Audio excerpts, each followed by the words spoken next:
Bom dia, meu povo! Tudo bem com vocês? Quem está falando é o professor Giovanni, de Biologia, obviamente. E vamos lá para mais uma correção, tá bom? Nós estamos concluindo neste vídeo o PET 4, semana 4, tá? Semana 4 do PET 4.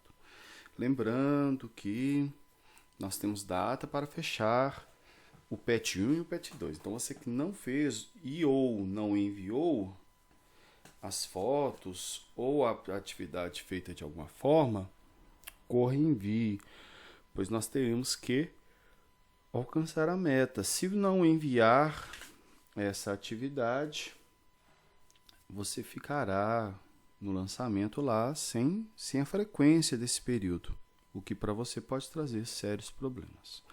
Vamos lá. O tema da aula da quarta semana foi projeto de genoma. Eu recomendo que, se você não tiver assistido a aula do Se Liga na Educação, do dia... Eu já perdi até as contas, né? Do dia 1º de outubro. Você corra e veja, porque foi muito construtivo, tá? E lá falou muito sobre a dinâmica dos exames de PCR, sobre a avaliação do material genético como um todo, como funciona toda essa segregação lá na agarose e nos polímeros lá. Vamos lá. Na questão número 1 da semana 4, está escrito lá: quase todo o genoma humano tem alguma função. Diz pesquisa. Parece que a ciência finalmente está começando a abrir a caixa preta do genoma, um novo olhar sobre o conjunto do DNA humano indica que ao menos 80% de seus 3 bilhões de letras químicas têm alguma função. Quando a gente diz letras químicas aqui, nós estamos falando de nucleotídeos, tá? E sim, isso é surpreendente, porque desde que o genoma humano foi soletrado pela primeira vez, há 12 anos, a impressão que ficou é que 95% dele era DNA lixo, tá? Seriam os introns. Sobre o DNA humano, assinale a afirmativa incorreta. Letra A. A partir do sequenciamento genético total do DNA humano, é possível avaliar o prognóstico de várias enfermidades distintas, incluindo diferentes tipos de câncer, problemas cardíacos, diabetes e Alzheimer. A resposta da questão é essa.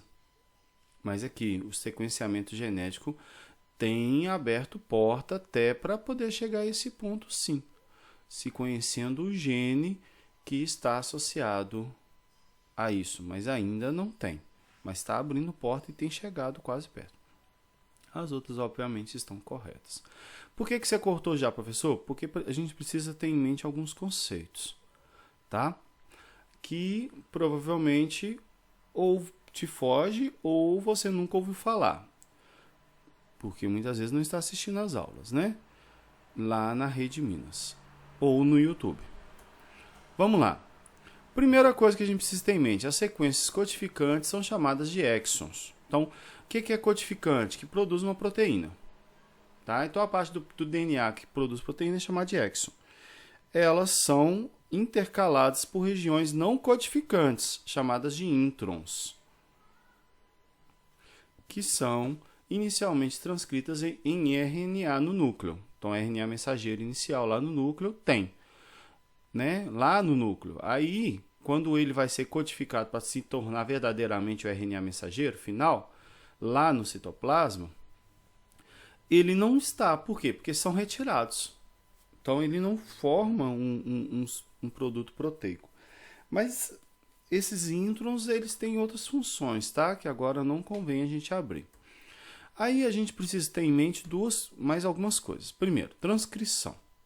O que é transcrição? Vamos relembrar. A gente já falou sobre isso, inclusive em vídeo anterior, aqui no meu canal mesmo. É um processo onde a sequência da molécula de DNA é repetida, né, entre aspas, em uma molécula de RNA. Por que é repetida entre aspas? Por quê? Lembrando que o RNA não ocorre a timina, né? aí ela é substituída pela uracila. Lembra que a uracila olha para adenina e timina e fala assim, meu casal. Falei sobre isso aqui anteriormente. E lá vai ela, né, enfiar lá no meio. E aí a gente precisa pensar, o RNA mensageiro pega e vai lá para o citoplasma e acontece a tradução, que é o processo onde o RNA é utilizado para formar uma proteína, onde a cada 3 nucleotídeos há um aminoácido referente para formar a sequência da proteína. Tá? Lembrando que a proteína também é uma fita, igual ao DNA. Aí ela pode aglomerar-se e formar algo parecido com uma bolinha ou algo do tipo assim. Essa sequência de 3 nucleotídeos é chamada de códon. Tá? E esses códons vão ser organizados da seguinte forma. Existem 20 aminoácidos diferentes. Assim, cada aminoácido possui diferentes variações possíveis dos nucleotídeos nos códons, podendo haver de um códon a vários códons para o mesmo aminoácido na hora da tradução. Porque se a gente pegar e fizer a conta lá, são 4 nucleotídeos diferentes no RNA, não são?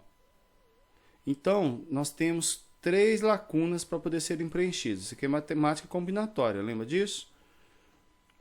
Então, nós temos 4 para cada uma das 3 posições. Lembrando que pode repetir, pode ser até a mesma sequência com 3 nucleotídeos iguais. Então, 4 vezes 4 vezes 4, ou 4 elevado a 3, né? A gente estudou isso aqui em matemática.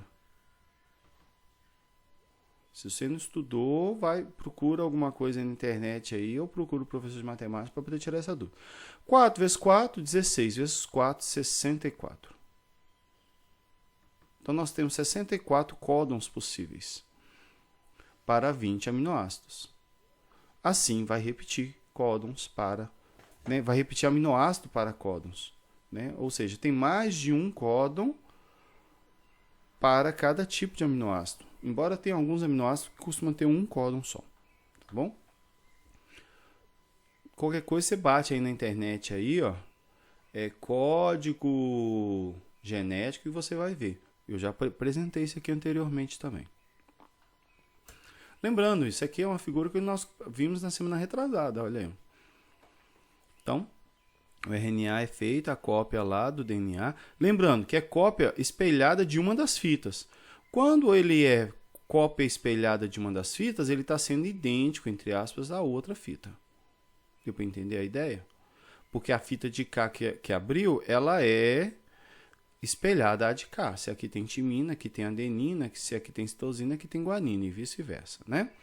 Então, aí aqui coloca, se aqui for citosina, guanina, citosina, guanina, timina, aí coloca adenina.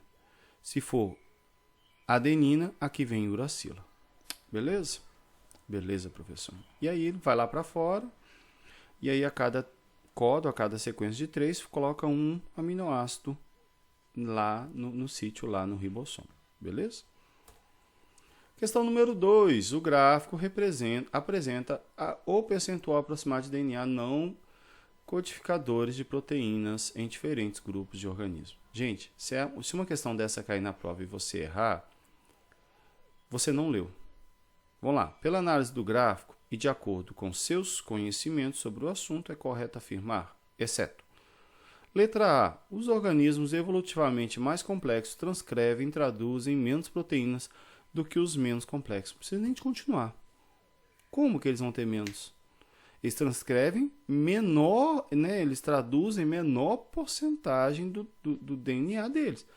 Mas justamente por eles serem mais complexos, significa que eles têm mais proteínas. Pronto, já acabou.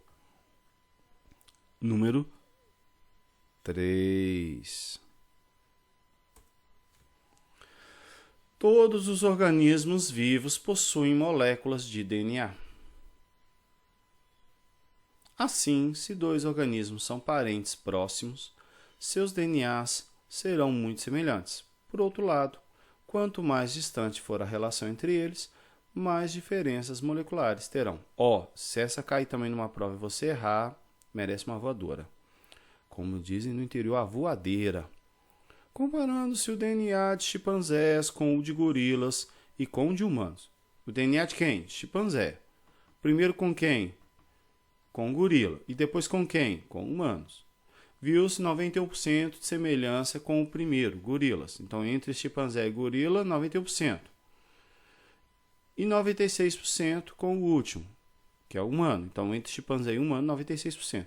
Esse fato sugeriu que Gente, pelo amor de Deus, não dá nem para ler essa questão toda, não. Humanos e chimpanzés são mais aparentados entre si. Né? Muito fácil. 4. O mapeamento de toda a sequência de nucleotídeos existe nos 23 pares de cromossomos humanos. É o que ainda falta fazer após a conclusão do projeto Genoma Humano em 2003. Falso. B. É a condição necessária para se saber o número de moléculas de RNA existentes em nosso organismo. Nada a ver. C. É o que nos permitiria conhecer qual a real proporção de proteínas em relação às moléculas de DNA que possuímos. Não. D. É o que foi conseguido pelos pesquisadores há alguns anos, sendo apenas um passo no conhecimento de nosso genoma. Gente, é uma típica questão, essa aqui é a questão que se sabe ou não se sabe, tá? Ela seria um pouco mais complexa, embora simples, mas é um pouco mais complexa. Vamos lá, 5.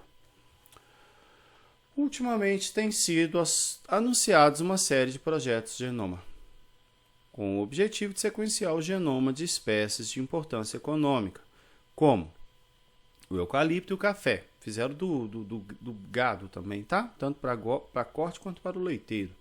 Sequenciar o genoma de um organismo significa descobrir. Letra A, o seu código genético. Não, o código genético a gente já sabe. Lembrando que ele é universal. B, a sequência de bases de seu DNA. Fácil. Tá? Se é sequenciar o genoma, é a sequência de bases. Isso pode levar a vários outros conhecimentos, mas é a sequência de bases. Nós ficamos por aqui. Lembre, envie sua atividade, aproveite o tempo enquanto ele existe, aproveite a semana de acolhimento e a semana do recesso, corra até dia 15, dia 16, no máximo a gente já tem que ter fechado já o PET 1 e o PET 2 e o PET 3 no final do mês, tá? Então, se você não fez, corra e faça, se você já fez, corra e envie. Até a próxima, tchau, fique com Deus.